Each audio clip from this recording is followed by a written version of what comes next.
Ramai tanya cikgu, kalau ada kos yang kena interview, macam mana kita nak tahu bila tarikhnya dan dekat mana kita nak pergi interview?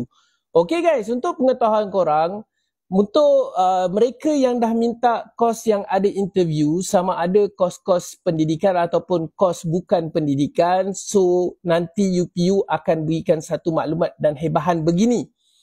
Tengok, ini adalah contoh poster pada tahun lepas. Mereka akan berikan tarikh dan korang boleh semak di semua senarai-senarai universiti awam ini. Tak kisahlah korang mohon universiti mana pun, so boleh semak saja di mana-mana portal universiti awam ni. Nanti dia akan keluar satu tarikh dan juga masa bila korang kena pergi ke program yang interview tu. Jadi daripada sekarang, apa yang korang kena buat? So cikgu beritahu daripada awal. Tarikh yang sekarang belum keluar lagi. Tetapi dalam tempoh sebulan ini, dia akan shortlistkan nama. Jadi kena bersedialah dalam sebulan dua ni, kamu akan dipanggil interview. Jadi apakah persediaan yang korang kena buat? Kita buat persediaan dari awal. Yang pertama, korang buatlah dulu resume. Kalau tak tahu buat resume macam mana, nanti cikgu akan tunjuk contoh. Nanti cikgu akan post dalam video akan datang. Contoh-contoh resume, nama penuh, di mana kamu tinggal semua.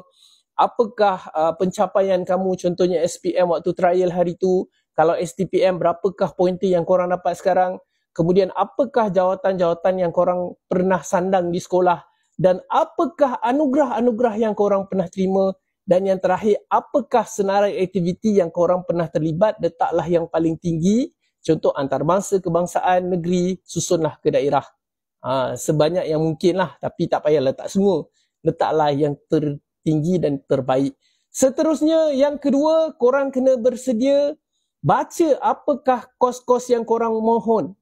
Senang saja korang buka lah Makcik GPT tu. Korang tanya, contoh kalau korang minta kos counselling ni tentang apa, belajar tentang apa. Nanti korang akan peluang nak bekerja sebagai apa. Jadi tanya je lah dekat Makcik GPT tu, nanti dia akan bantu. Dan yang ketiga, ini sangat-sangat penting. Selain daripada korang study, sediakanlah semua dokumen-dokumen, sijil-sijil yang korang dah ada tu, susun cantik-cantik dalam satu folder. Susunlah sijil tu, depan bermula dengan resume tadi yang korang autostate. Kemudian sijil dari peringkat antarabangsa, buat partition. Antarabangsa, kebangsaan, negeri. Kemudian susunlah sijil tu cantik-cantik. Itu saja. Kalau nak tahu info lebih lanjut, jangan lupa tekan follow cikgu.